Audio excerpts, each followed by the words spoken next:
Dark matter defies traditional chemistry. It doesn't seem to be made of atoms, so it likely has no chemical structure in the way we understand molecules or elements. But scientists have proposed several hypothetical particle candidates that could make up dark matter, each with its own exotic non-chemistry. Here are the leading ideas. Chemically speaking, dark matter is a mystery. Unlike ordinary matter, which is made of atoms built from protons, neutrons, and electrons, dark matter doesn't seem to be made of any known particles in the standard model of physics. It doesn't emit, absorb, or reflect light, which is why we call it dark.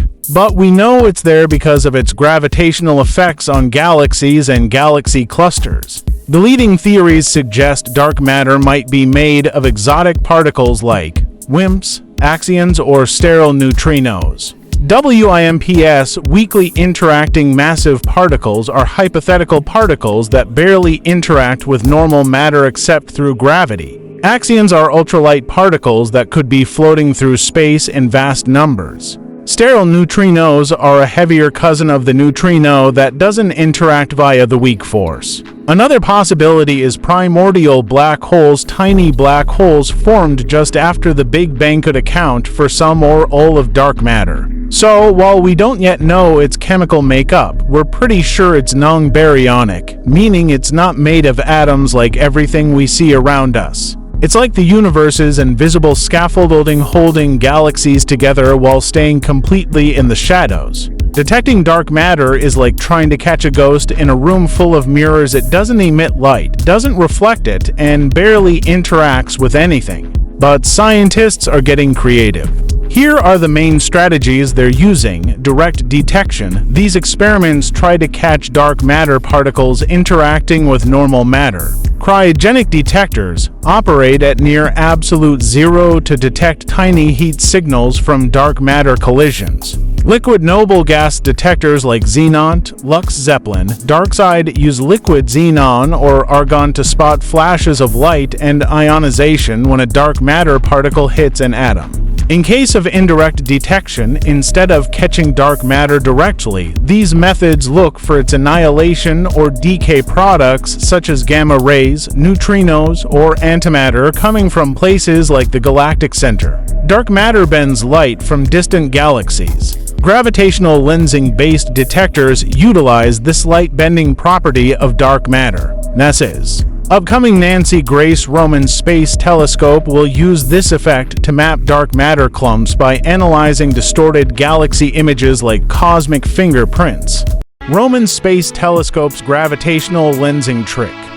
Launching in 2027, NASA's Nancy Grace Roman Space Telescope will use a phenomenon called gravitational lensing, a cosmic optical illusion predicted by Einstein.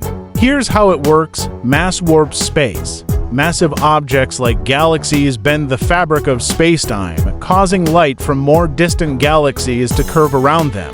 When a foreground galaxy aligns with a background one, the light from the distant galaxy gets stretched into arcs or rings.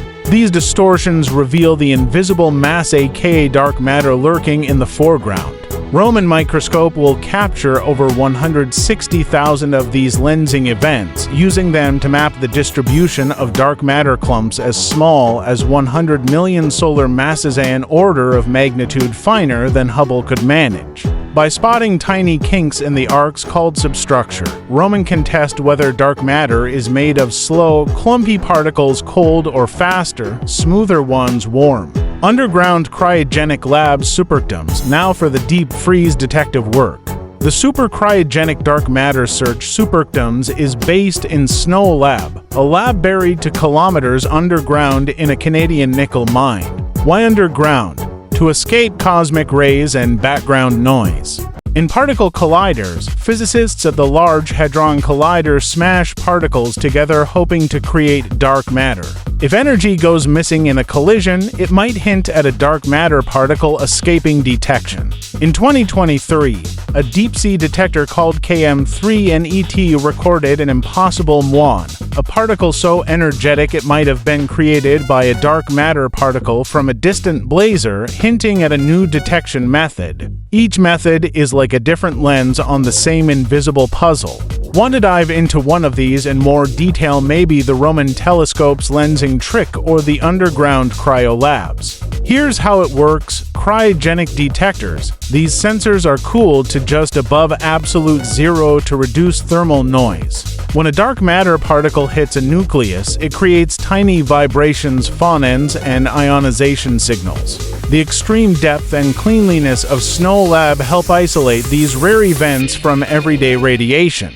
Superatoms is especially tuned to detect low-mass dark matter particles, possibly from a hidden dark sector of physics. It might seem odd to go deeper to find something so elusive, but here's the logic.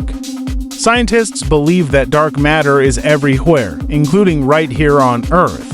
According to models of our galaxy, the Milky Way is embedded in a vast halo of dark matter, and as our solar system orbits the galactic center, we're constantly moving through this invisible sea. So why go underground? The surface of Earth is bombarded by cosmic rays and natural radioactivity, which can mimic the tiny signals scientists are looking for. Going deep underground like in SNOLAB, buried to kilometers beneath a Canadian mine, blocks out most of that background interference.